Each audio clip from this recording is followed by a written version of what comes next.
কয়েক মাস আগে আসন্ন জাতীয় সংসদ নির্বাচন ইস্যুতে রাজনৈতিক দলগুলো পরস্পর বাগযুদ্ধে জড়ায়। অন্তর্বর্তী সরকার রাজনৈতিক নেতাদের সংযম থাকার আহ্বান জানালেও তাতে সাড়া না দিয়ে চলতে থাকে কথা লড়াই। এমতো অবস্থায় হঠাৎই পদত্যাগের বার্তা দেন সরকারের প্রধান ডক্টর মোহাম্মদ ইউনূস। এরপরে উত্তেজনা ছড়িয়ে পড়ে রাজনৈতিক অঙ্গনে। পরবর্তীতে বিভিন্ন রাজনৈতিক দলের শীর্ষ নেতাদের সঙ্গে সাক্ষাৎ করে নিজের অবস্থান স্পষ্ট করেন প্রধান উপদেষ্টা। ডক্টর ইউনূসের মতে তিনি দেশের মানুষকে একটি অবাধ ও গ্রহণযোগ্য নির্বাচন উপহার দিতে চান, কিন্তু রাজনৈতিক দলগুলো যদি তাকে এই বিষয়ে সহায়তা না করে তাহলে তিনি নতুন একটি সরকার গঠন করে দায়িত্ব বুঝিয়ে দিয়ে পদত্যাগ করতে চান। এই ঘটনার পর থেকে রাজনৈতিক অস্থিরতা কমলেও সম্প্রতি নির্বাচনের রোডম্যাপ ঘোষণার পর আবারও নেতাদের আক্রমণের শিকার হচ্ছেন প্রধান উপদেষ্টা। বিশেষ করে সরকার প্রধানের লন্ডন সফর নিয়ে রাজনৈতিক দলের একাংশের অসন্তুষ্টি সৃষ্টি করেছে নতুন সংকট।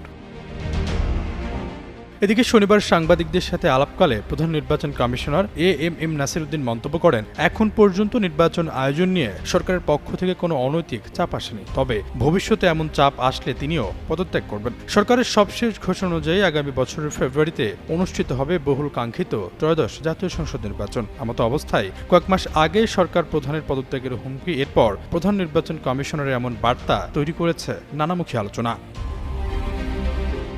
নির্বাচন নিয়ে কাদের চাপের প্রতিক্রিয়ায় এমন পদত্যাগের বার্তা? এমন প্রশ্নে যুগান্তরের মুখোমুখি হয়ে ঢাকা বিশ্ববিদ্যালয়ের প্রফেসর ও রাজনৈতিক বিশ্লেষক আসিফ মাহমুদ শায়ন বলেন, প্রধান উপদেষ্টা ও প্রধান নির্বাচন কমিশনার হয়তো পদত্যাগ করবেন না। তারা খুব ভালো করে জানেন পদত্যাগ করলে পরিস্থিতি কতটা ভয়াবহ হবে। এই বিশ্লেষকের মতে তারা পদত্যাগের বার্তা দিয়ে রাজনৈতিক দলগুলোকে বোঝাচ্ছে কোনো প্রকার অনৈতিক সিদ্ধান্ত চাপিয়ে দেওয়ার সুযোগ নেই। ওনারা হয়তো পদত্যাগ করবেন না, এটাকে ওনারা একটা নেগোসিয়েশন বা একটা বার্গেনিং চিপ হিসেবে ব্যবহার করতেছেন, এই অর্থে যে আমাকে আমার মতো করে কাজ করতে দাও, যদি আমার উপর বেশি প্রেশার ক্রিয়েট করো বা আমাকে যদি হচ্ছে গিয়ে প্রেশার দাও কোনো একটা দলের হয়ে কথা বলতে বা কোনো একটা দলের এগেইনস্টে কাজ করতে, যেটাই হোক না কেন, তাইলে হচ্ছে কি আমি এই কাজটা করতে পারবো না। এবং কারণ ওনারা দুজনেই জানেন যে এখন যে অবস্থা দাঁড়াইছে, আমরা জানি যে ইলেকশনের একটা ডেট আছে, সেটা নিয়ে কাজকর্ম হচ্ছে।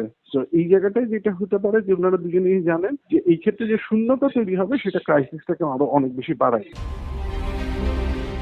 আশরাফুল ইসলাম, যুগান্তর নিউজ।